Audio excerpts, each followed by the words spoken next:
So Liam, if you can just give us a brief roundup real quick of how you think the day's been today and how impressive James's performance was as well earlier. Yeah, I mean obviously a long, tough, challenging day. A lot of different emotions. I mean, first of all, very proud of James. I thought he played a brilliant match.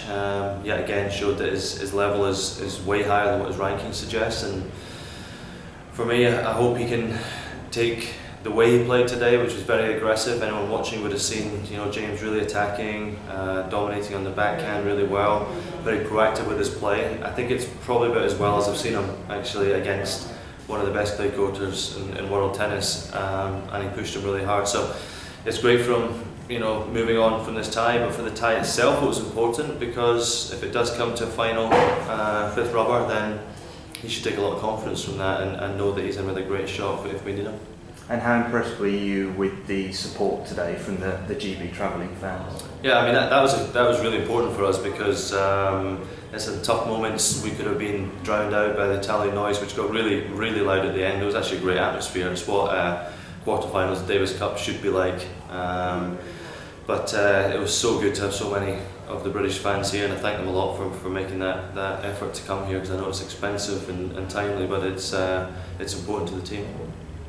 And finally, how do you feel that the preparations for tomorrow will be affected, knowing that you now have to go into 2 games rather than 1? Does that change anything at all from your perspective?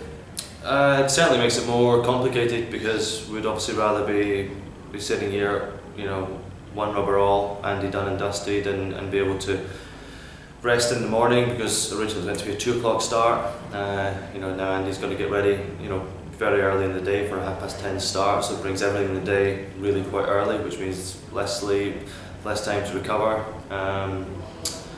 So yeah, what we've got to do now is first and foremost, and very importantly, is to get Andy focused to finish the job against Seppi, which we've seen is a very, very difficult challenge. Seppi has been top 20 for a reason, and he showed that today.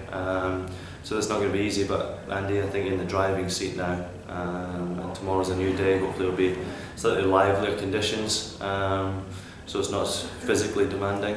And then once that match is finished, then it's just about having a discussion with Andy and the rest of the team to see what we do about the doubles.